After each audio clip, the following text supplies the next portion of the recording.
तो बंदा खुश है कि नहीं? IAS 2021 मेंस एग्जाम, एंड मैंने 1000 बार बोला था DH पैरामीटर का क्वेश्चन आता है, आया है एंड आएगा, और आ भी चुका है। दूसरा है ये, पहला वाला तो सुन के हो गया, दूसरा वाला है क्वेश्चन 6C। ये आप देखो लिखा गया था consider the 3 link planar manipulator. ये 3 लिंक कहाँ से है? 4 लिंक हमें दिख रहा है। प्रॉब्लम ये है कि बंदा जैसे ही गया उसमें बोला 4 लिंक दिख रहा है हमें, और हमें क्या करना है? DH पैरामीटर बनाना है, फॉरवर्ड काइनेमेटिक्स बनाना है, डेटा फॉरवर्ड इक्वेशन बनाना है।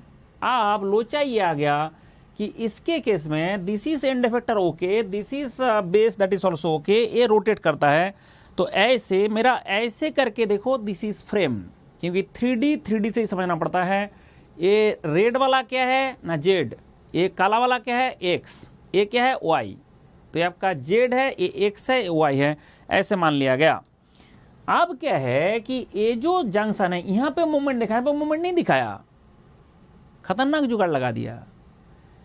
यहाँ पे मूवमेंट दिखाया, यहाँ पे मूवमेंट दिखाया, तो ये क्या हुआ कि ऐसे करके एक हॉलो चीज है, उसके अंदर में ये जगह घुस जाता है। अब जब घुस जाता है तो ये घुस के यहाँ तक घुस ही जाता है, लेकिन ध्यान रखे ये यहाँ से यहाँ तक आ जाता है, ऐसे मानना पड़ेगा। मतलब ये जो इसके अंदर में जो चीज घुस रहा है ना, ये जो चीज है घुस रहा है ना, तो ये घुस के इसका ओरिजिन तक चला जाता है, ऐसे मानना पड़ेगा, ओरिजिन तक चला जाता है। बोला सर आपने ऐसे कभी बताया था? देखो मंडल ने नहीं बताया, ऐसा कभी नहीं हो सकता। आपको एक कंडीशन, ये जो इतना वाला पोर्शन तो मैंने कितना बार करके दिया हूं, वो क्वेश्चन डायरेक्टली कॉपीड है कि यहां से वहां तक है, वो तो आपको पक्का दिख जाएगा। जो हमारा जो DH पैरामीटर है, DH पैरामीटर बनाने का मैंने गोल्डन रूल बताया था आपको कि 4 स्टेप है। फ्रेम असाइनमेंट होगा नार्व से, उसके बाद DH पैरामीटर का टेबल होगा, बेसिक लिंक ट्रांसफर मैट्रिक्स होगा, उसके बाद मंडल्स मैट्रिक्स मैट्रिक्स मेथड से मैट्रिक्स मैट्रिक्स नार्व क्या है ना, दिस इज द नार्व, इसको यूज करके हम पहले फ्रेम असाइनमेंट करेंगे, उसके बाद DH पैरामीटर देंगे, उसके बाद जाके ये आपका जो है बेसिक ट्रांसफर मैट्रिक्स इससे होगा, एंड उसके बाद मंडल्स मैट्रिक्स मेथड है। जैसे ही मंडल्स मैट्रिक्स मेथड लगा दोगे तो हर क्वेश्चन सॉल्व हो जाएगा भाई। अब वो मेथड ना फॉलो करके इधर उधर मुंह मानने से कुछ बनेगा नहीं, इधर उधर मुंह मानने से कुछ नहीं बनेगा। ये सारा क्वेश्चन हमने करके दिया था कि स्कारा रोबोट का कैसे होता है। उसके बाद आपका देखो ये आपका 2R प्लानर का कैसे होता है। उसके बाद देखो आपका ये जो चीज़ है 2R में जो इसका उसका किस तरह से होता है। एंड उसके बाद आप बोलोगे क्या नहीं करा था, देख लो ये मैंने कराया था, यहाँ से यहाँ तक है। जो मैं तब से बोल रहा हूँ कि ये जो पार्ट है D2, ये जो घुस रहा है, ये कहाँ घुस रहा है? बोला सर ये घुस के अंदर तक घुस जाएगा। तो आपको क्या करना है कि ये अंदर में जो घुस जा रहा है ना, यहाँ पे जो चीज है ये जाके अंदर में घुस जा रहा है, तो दिखेगा ही नहीं तब। तो ये जो इसका ये जो दोनों फ्रेम है, वो दोनों का फ्रेम एक ही आ जाएगा। इसमें जो लिंक 0 है और उसका जो फ्रेम है, दोनों का फ्रेम एक ही आ जाएगा, एक ही लोकेशन में जाएगा, इसका ओरिजिन सेम हो जाएगा। एंड यहाँ पे क्या किया, ये जो पोर्शन घुस रहा है वो थोड़ा सा मोटा है और उसके आगे थोड़ा सा पतला पार्ट है। लेकिन बंदा सबसे ज्यादा दुखी हुआ इस बात से उस क्वेश्चन में कि क्या देखा ना, उन्होंने देखा कि एग्जामिनर पूरा खेल खेला है कि ये आपका मोटा पार्ट है, दुबला पार्ट है, लेकिन क्या यहाँ पे आपको रेसिप्रोकेशन मोशन दिखाया? यहाँ पे दिखाया। इसका मतलब क्या है ना, ये जो पार्ट है यहाँ पे ऐसे अंदर जा रहा है, बाहर जा रहा है। और आपको ध्यान रखना है कि रोबोट में जब DH पैरामीटर बनता है, हमने क्या बोला था कि हमेशा होम पोजीशन से बनेगा। होम पोजीशन का मतलब है कि आपको क्या करना है कि इसको पहले होम पोजीशन में लेकर आना है। इसको होम पोजीशन का मतलब है कि ऐसे करके ये जो चीज है ये आपका ऐसे हो जाएगा।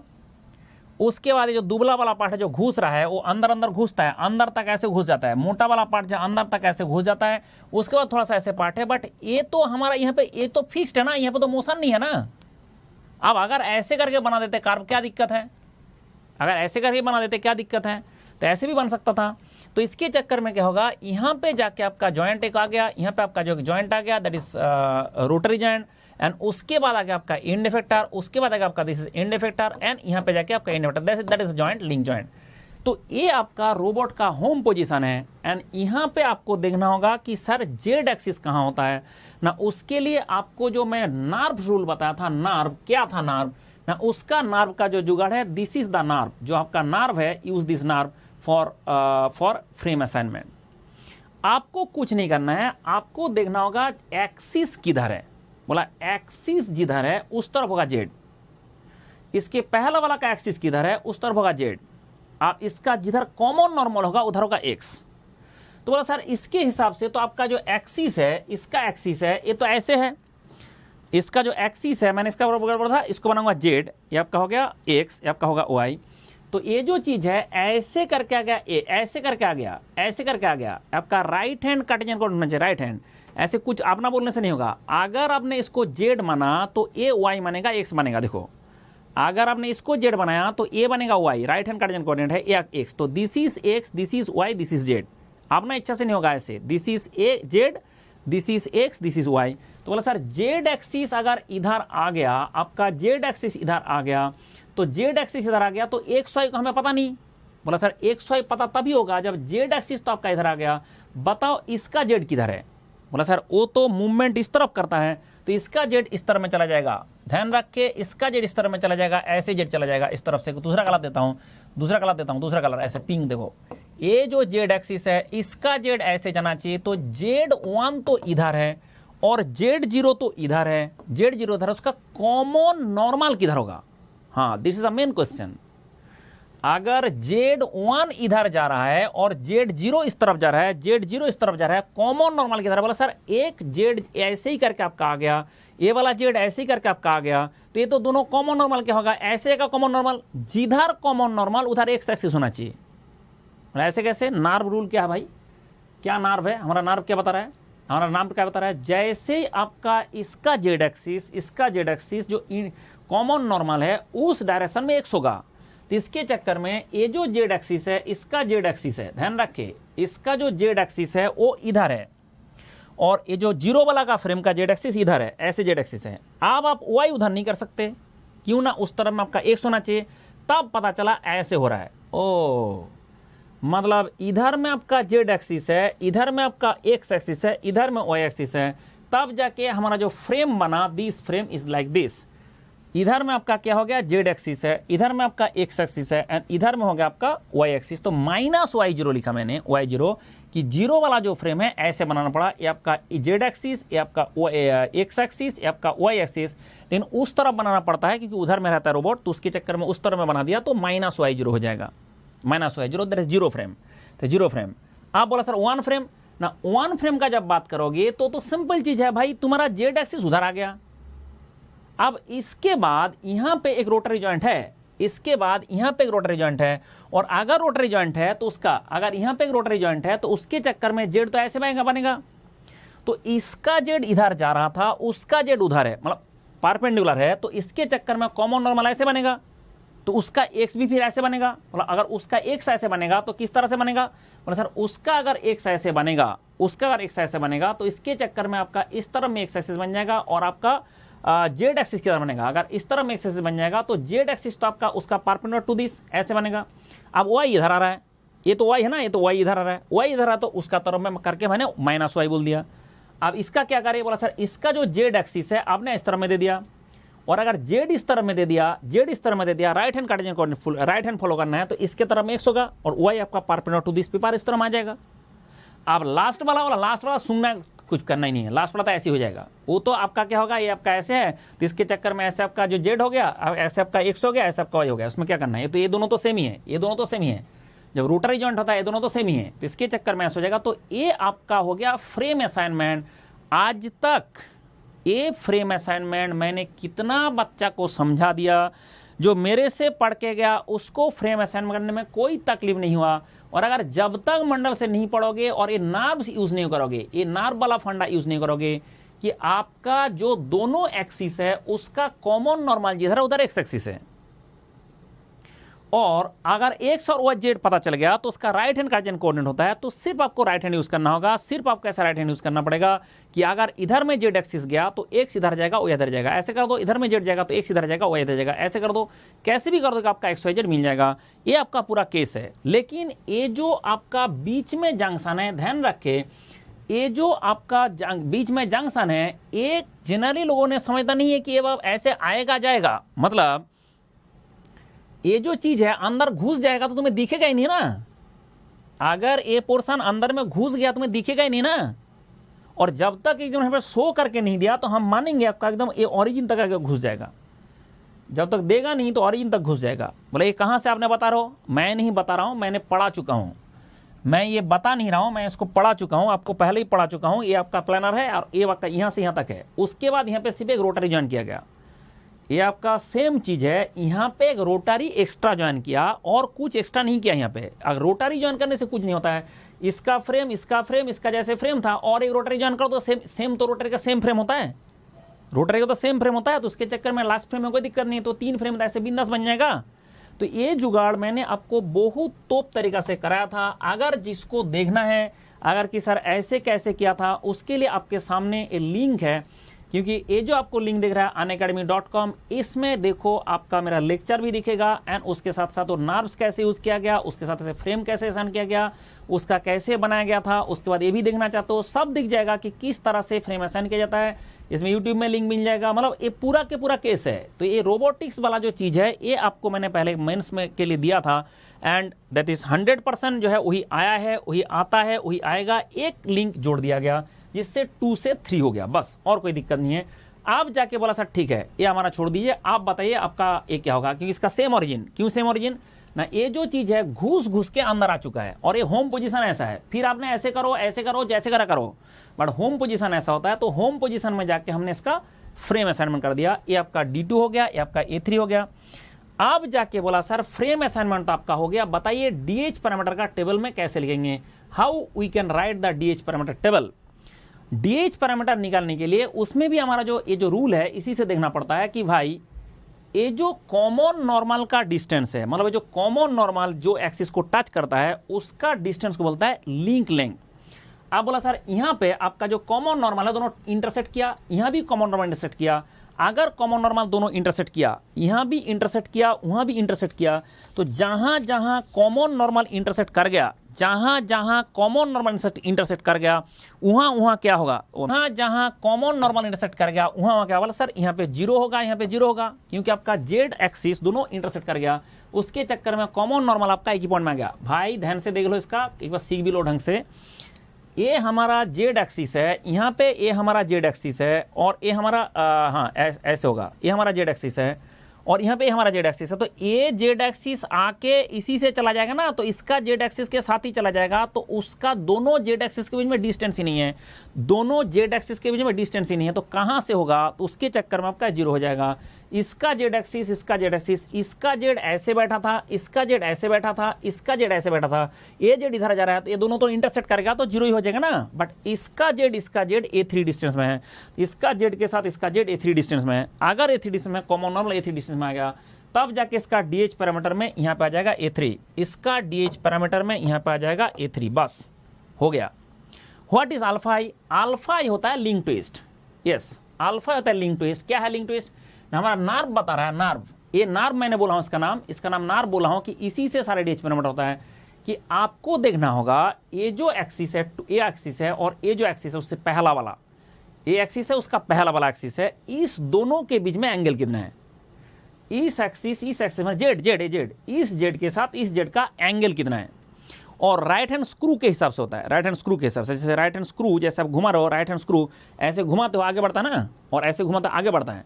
तो बोला अच्छा ये आपका राइट हैंड सेंस में होता है इसका मेजरमेंट, तो चलो करके देखते हैं, चलो करके देखते हैं। बोला सर अगर ऐसे हम बोलेंगे कि ये जो आपका फ्रेम है Z0 एंड ये आपका Z1 है, आप Z1 को क्या करोगे Z0 बन जाए?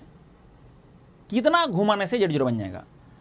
बोला सर आपका, और विद रेस्पेक्ट टू एक्स घुमाना पड़ेगा, विद रेस्पेक्ट टू एक्स। बोला सर ऐसे करके हमारा क्या है, ऐसे करके Z है, Z1 and X1 and Y1 है। आप क्या करो, X के रेस्पेक्ट में इसको ऐसे घुमा दो विद रेस्पेक्ट टू X, ये ध्यान रखिए, विद रेस्पेक्ट टू X ऐसे हो गया। ये आपका क्या है, Z1 X1 एंड ये आपको ये जो Z1 है Z0 करना है। उसको क्यों करना है ना, तभी उसका एंगल पता चलेगा ना, Z0 का बराबर करना है। अगर Z0 का बराबर कर दोगे, जितना एंगल करना होगा वही होगा। तो बोला सर ऐसे है, एक एक्सिस को ऐसे घुमाओ। बोला सर ये जैसे स्क्रू जो होता है उसको क्लॉक घुमाते हो, एक स्क्रू आपको दिखाता हूँ। ये हमारा स्क्रू है, अगर हम इसको ऐसे टाइट करेंगे, ऐसे करके ले जाएंगे तो आगे बढ़ेगा ना, तो इसके चक्कर में हम जाके देखा ये जो एक्स एक्सिस है, इस एक्सिस को स्क्रू जिधर घूमता है उधर घूमना पड़ रहा है, अगर घुमाना पड़ रहा है और कितना घुमाना पड़ रहा है, मतलब ऐसे था ऐसे करना पड़ रहा है, बस 90 डिग्री घुमाना पड़ रहा है। तो इसका मतलब ये क्या बन जाएगा ना, ये बन जाएगा 90 डिग्री। आपका ये जो अल्फा आई है ये बन जाएगा 90 डिग्री, तो 90 डिग्री हो गया। आप बोला ठीक है, आप बताइए दूसरा वाला, आप बताइए दूसरा वाला। दूसरा वाला का जब बात करोगे,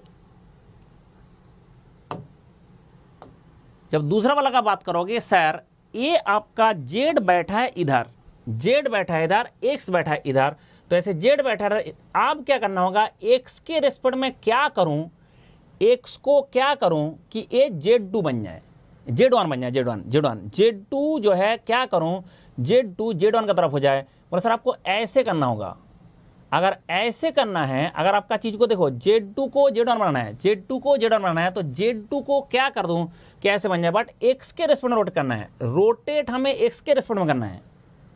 Z2 को X2 को पकड़ के Z को क्या कर दूं कि वो बन जाए। बोला सर ऐसे करके करना पड़ रहा है। तो कॉर्क को अगर हम घुमाते हैं इस डायरेक्शन में, ये आपका जो स्क्रू है वो रोटेट होता है इस डायरेक्शन में, और मुझे रोटेट करना पड़ रहा है उल्टा डायरेक्शन में, कॉर्क को घुमाना पड़ता है इस डायरेक्शन में। अगर ऐसे करके आपका जो ऐसे करके जेड था, हमें घुमाना, अगर ऐसे घुमाऊंगा इन दिस डायरेक्शन तो आपका क्या हो रहा है पॉजिटिव, और अगर ऐसा उल्टा तरफ घुमा दिया तो नेगेटिव, तो इसलिए -90 हो जाएगा। उल्टा तरफ घुमाना, कॉर्क जैसे कोई कॉर्क है जिंदगी में कभी स्क्रू तो टाइट किया ना, ऐसे स्क्रू को टाइट कर तो आगे बढ़ता है, तो ये आपका स्क्रू जो है ऐसे करके टाइट करते जाओगे आगे बढ़ेगा। जैसे मान लो मेरे पास ऐसे ये है, इसको मैंने स्क्रू को ऐसे टाइट करता जाऊंगा, जितना मैं ऐसे टाइट करता जाऊंगा ये आगे बढ़ता जा रहा है, जितना मैं इसको टाइट करता जा रहा हूँ देखो आगे बढ़ता जा रहा है। तो ऐसे करके आगे बढ़ता जा रहा है स्क्रू, तो इसका मतलब क्या होगा, ये पॉजिटिव होगा। और अगर उल्टा तरफ करूंगा ये बाहर आ जाएगा, उल्टा तरफ करूंगा बाहर आ जाएगा। तो ये उल्टा तरफ कर रहा हूं बाहर आ जा रहा है। तो सेम कहानी यहां पे है कि अगर हमने यहां पे बैठा दिया भाई ये हमारा जेड एक्सिस है, अब इस एक्स को पकड़ना है, एक्स को पकड़ के घुमाओ, जैसे घुमाओ वो बराबर हो जाए, एक्स को पकड़ के घुमाओ, ऐसे पकड़ के घुमाओ जो बराबर हो जाए, तो ऐसे पकड़ के घुमाओ जो बराबर हो जाए, एक्स को पकड़ के घुमाओ बराबर हो जाए। तो बोला उल्टा तरफ घुमाना पड़ रहा है तो -90, तो इसके चक्कर में क्या हो जाएगा, दिस विल बिकम -90। इसके साथ जो आपका एंगल आ जाएगा that's equal link two is equal to -90। तो पता चला अच्छा ये वाला हो जाएगा दैट इज -90। तो पहला वाला कितना था ना, पहला वाला था 90 डिग्री, ये हो जाएगा -90 डिग्री। अब तीसरा वाला बोला वो तो जेड ऐसे दोनों वर्टिकल है तो 0 हो गया, भाई दोनों तो जेड ऐसे है तो वर्टिकल हो गया। अब डी कितना होता है ना, डी, अब नाप देखो, हमेशा नाप देखो डी कैसे होता है। बोला डी चेक करने के लिए आपको क्या करना होगा कि आप जो इसका कॉमन नॉर्मल बनाए थे और उसके पहले के साथ कॉमन नॉर्मल बनाए थे, ध्यान रखे आपने ए फ्रेम में बैठे हो, इस फ्रेम के पहले कॉमन नॉर्मल, इस फ्रेम के साथ इसका कॉमन नॉर्मल, इस फ्रेम का, इस दोनों कॉमन नॉर्मल में जो डिस्टेंस होता है वो होता है हमारा डी, वो होता है हमारा डी। तो इसके चक्कर में अगर आप ध्यान से देखोगे तो इसके चक्कर में यहाँ पे क्या हो जाएगा, बोला सर ये दोनों है, पहला वाला जो है वो तो आपका 0 हो जाएगा क्योंकि दोनों तो एक ही जगह से चला गया, उसके चक्कर में 0 हो जाएगा। लेकिन अगर आपने यहाँ पे देखोगे ये D2 हो जाएगा क्योंकि ऐसे डिस्प्लेसमेंट हो रहा है, आपका D2 हो जाएगा, डिस्प्लेसमेंट हो रहा है। बोला इसके चक्कर में ये आपका आ जाएगा D2, दूसरा वाला आ जाएगा D2 एंड तीसरा वाला आ जाएगा 0, हो गया पूरा कहानी। तो ये आपका D का कहानी खत्म हो गया, कैसे होता है। फिर आता है सर हमारा थीटा। देखो ये आपका रोबोट जो हमने रखा है वो होम पोजीशन में, तो ये कितना घुमा, बोला ये तो हमारा सर θ1 घुमा, ये कितना घुमा, θ1 घूम गया। और ये कितना घुमा, बोला सर वो घूम थोड़ी सकता है, ये घूम रोटेट थोड़ी कर सकता है, ऐसे कर रोटेट थोड़ी कर सकता है, अंदर घुस सकता है, तो उसका θ0, इसका थीटा कितना हो जाएगा 0। ये कितना घूम सकता है, बोला सर ऐसे जैसे भी करे, अगर ऐसे था ऐसे हुआ, ऐसे था ऐसे हुआ, θ3 घुमा, θ3। तब पता चला अच्छा इसका मतलब आपका ये जो आपका थीटा है कि पहला वाला जो जॉइंट है वो θ1 घूम सकता है, दूसरा वाला नहीं घूम सकता है, तीसरा वाला θ3 घूम सकता है। पहला वाला घूम सकता है, दूसरा वाला नहीं घूम सकता है, तीसरा वाला। और वेरिएबल कौन है ना, इसके केस में वेरिएबल आपका θ1 है, इसके केस में वेरिएबल D2 है। D2 ऐसे घुसेगा निकलेगा, D2 क्यों हो रहा है यहाँ पे, D2 क्यों हो रहा है, वो घुसेगा निकलेगा। ये D2 किसके ऊपर पैरामीटर डिपेंड करेगा, भाई ये जो आपका D2 है वो किसके ऊपर डिपेंड करेगा, यहाँ पे घुस जाएगा तो D2 छोटा आ जाएगा, ये जाके जब जैसे ऐसे था ऐसे घुस जाएगा तो छोटा आ जाएगा, अगर निकल जाएगा तो बड़ा हो जाएगा। तो D2 इज वेरिएबल, और उसके केस में थीटा इज वेरिएबल, क्योंकि होम पोजीशन है, ऐसे करके नीचे भी जा सकता है ऊपर भी जा सकता है, तो वो आपका वेरिएबल है। तो ये आपका 3 वेरिएबल यहाँ पे मिल गया, 3 वेरिएबल हमें मिल गया, इसलिए 3 लिंक प्लानर मैनोमीटर आपको मिल गया। ये पूरा केस है। आप बोला सर जैसे ही DH पैरामीटर निकलता है, आपके सामने मैं बोला था ऐसा एक फॉर्मूला यूज करें एंड आपको कुछ नहीं करना है, cos थीटा आई, भाई थीटा का वैल्यू पता चल गया, थीटा 1 अल्फा आई पता चल गया, डेटा पुट करें, सिर्फ डेटा पुट करते जाए। जैसे ही डेटा पुट करते जाओगे आपका 0T1 ये मिल जा रहा है।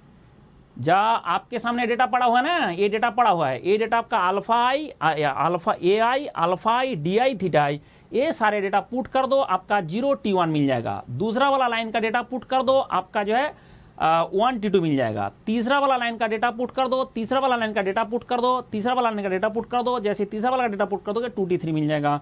जैसे ही मिल गया ये आपका हो गया individual transformation matrix. But yes, ये जनरली क्वेश्चन में दिया रहता है, बट इस बार नहीं दिया था, इसलिए मैंने आपको बोला था ये रट के जाना। ये आपका जो DH पैरामीटर का ये जो आपका फॉर्मूला है, ये फॉर्मूला मैंने रट के जाने के लिए बोला था। एंड वो अगर आपको देखना है उसमें देख लो, मैंने लिख के रट के दिया था कि वो फॉर्मूला रटना है, जो गोल्डन रूल में लिखा था रटना है।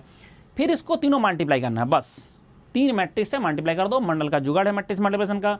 जैसे ही 3 मैट्रिक्स को मल्टीप्लाई कर दोगे, this will be the answer. And ये आंसर अगर अपना मैच कर गया तो आपका फुल मार्क्स मिलेगा। अगर आपका आंसर मैच नहीं कर रहा है तो आपका लोचा है। ठीक है, ध्यान रखें, ये जो आंसर है फाइनली आंसर मैच कर जाएगा। This is the answer of this robotics problem. So this will be the answer. कैसे फ्रेम असाइन होता है, कैसे होता है, अगर आपको और अच्छा से सीखना है तो मंडल का जुगाड़ फ्री है। दिस इज नॉट ये जो आपको मैं ये दिखा रहा हूँ ये फ्री है। इसमें ऐसे नहीं कि कहीं पैसा मांगा जा रहा है, चाहे यूट्यूब हो चाहे हमारा अनअकैडमी प्लेटफॉर्म हो, फ्री में था। तो इसलिए आप अगर देखना चाहते हो तो आपको सारा टाइप का वैरायटी DH पैरामीटर एंड उसका गोल्डन रूल से कैसे किया जाता है, यूजिंग द गोल्डन रूल, जो गोल्डन रूल से कैसे किया जाता है, उसके बाद जाके देखो। हमेशा अब हमने इक्वेशन दे रहे थे कि आपका जो कैसे, अगर स्कारा रोबोट है उसका कैसे किया जाएगा, बाकी रोबोट है उसका कैसे किया जाएगा, मैट्रिक्स मल्टीप्लिकेशन कैसे किया जाएगा, वो सारा मेथड यहाँ पे दिया हुआ है। This is the method you have to follow and using the nerve and this is the matrix you have to remember. तो जाके क्वेश्चन सॉल्व हो जाएगा। आप this is free of cost, ऐसे कोई बात नहीं, ये आपका फ्री ऑफ कॉस्ट है। पूरा कंप्लीट रोबोटिक्स का जो मेंस का क्लास है फ्री ऑफ कॉस्ट है। इसमें DH पैरामीटर बहुत अच्छा तरीके से एक्सप्लेन किया गया। You can follow this lecture also. चलो खुश रहे। लो, हमारा अनाउंसमेंट ये है कि अभी अगर आपने सब्सक्रिप्शन लेते हो, 12 मंथ का सब्सक्रिप्शन लोगे तो आपका 3 मंथ फ्री मिलेगा। And Arohan batch GATE and IAS 2023 के लिए इसमें खुश रहो 10 लाइव कोर्स से आप एडमिशन ले। एंड उसके साथ साथ देश का सारे टॉप एजुकेटर पढ़ाएंगे। अभी जो है आदित्य सर पढ़ाना शुरू किया, बट अब सारे टॉप एजुकेटर पढ़ाएंगे, मैं भी पढ़ाऊंगा। तो लेकिन इसमें जो है आपको एडमिशन लेने के लिए खुश रहो 10 लाइव कोड यूज करना है, 10% डिस्काउंट मिलेगा।